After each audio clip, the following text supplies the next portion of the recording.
Salut à tous. Aujourd'hui, on va dessiner en grand.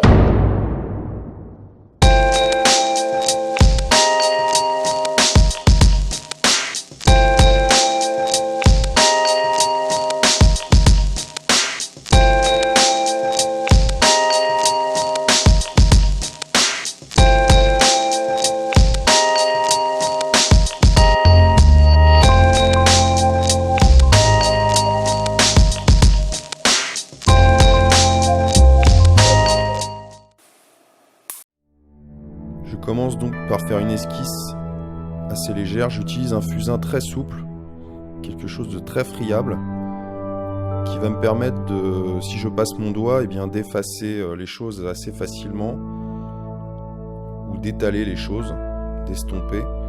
Mais ça va me servir aussi à faire des zones de flou et à pouvoir étaler mon fusain pour repasser mon trait, refaire mon trait. Donc là, j'ai accéléré les choses, mais c'est un dessin qui m'a pris environ 35 minutes à faire. Vous voyez, là, vous le voyez à un stade plus avancé. J'ai beaucoup repassé les traits, et puis, voilà, ça me permet d'estomper facilement et de revenir sur ce que j'ai fait.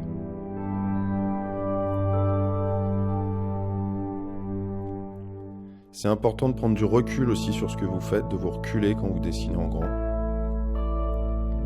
Quand vous peignez en grand d'ailleurs. Voilà, je travaille la chevelure. Donc je suis très lâché, j'essaye d'avoir des mouvements assez amples pour donner du rythme. Et puis après, je peux revenir avec une gomme mie-de-pain ou une gomme pour effacer par endroits le fusain et créer des zones lumineuses.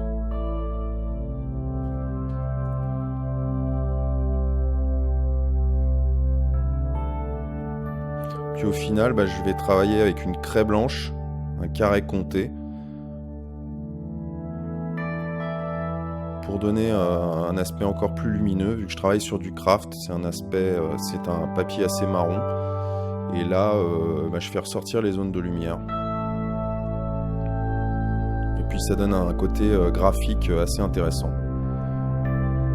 C'est pas un dessin hyper réaliste, mais c'est une illustration, je dirais, un peu stylisée. Et je vous referai d'autres démos dans le même style parce que ça m'a beaucoup plu de faire ça.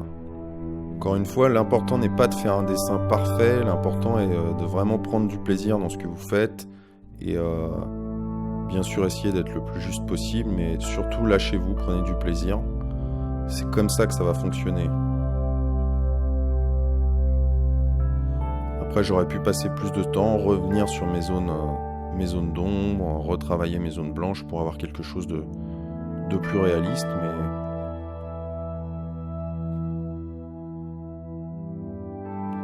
voilà ce que ça donne en environ 35 minutes. Après, vous pouvez en faire d'autres à côté. Donc vous voyez, j'ai des traces de craie. Et on sent bien la dynamique dans le tracé, même si c'est imparfait, on sent qu'il y a du rythme, il y a de la vie dans votre dessin et c'est vraiment ce qui est important. Alors dessiner en grand, c'est un super exercice. Pourquoi? Parce que ça vous permet de travailler avant tout la gestuelle. Vous sortez un petit peu du traditionnel format A4 ou A5 et vous avez des mouvements beaucoup plus amples compte tenu des tracés. Vous avez des mouvements qui sont très lâchés et qui vous permettent vraiment de vous exprimer dans la gestuelle. Vous ne travaillez pas seulement avec le poignet, mais avec le bras. Alors vous voyez que ce que j'ai réalisé, c'est quand même d'un format assez important, mais ça peut tenir dans une grande toile, je dirais. Mais vous avez des rouleaux de papier qui vous permettent, là c'est du craft que j'utilise, mais vous avez des rouleaux de papier blanc aussi qui vont vous permettre de travailler comme ça sur des grands formats et ça coûte pas très cher en magasin. Vous avez des rouleaux de 10 mètres par exemple ou qui coûtent moins cher que des toiles, qui sont beaucoup plus abordables et que vous pouvez utiliser de cette façon-là. Là j'ai utilisé le fusain, technique traditionnelle, avec des rayons de lumière avec une craie blanche. Pour faire ce dessin, je ne suis pas parti totalement en impro. J'avais une esquisse dont je me suis servi comme modèle, que j'avais travaillé auparavant, qui elle-même était tirée d'un dessin antique. Et donc j'ai utilisé mon esquisse comme modèle pour faire ce dessin en plus grand. Voilà, pour terminer, vous pouvez recevoir gratuitement 50 minutes de cours de dessin en vidéo en cliquant sur le lien qui apparaît ou sur le lien dans la description. Moi, je vous dis à très bientôt pour une prochaine vidéo. Salut!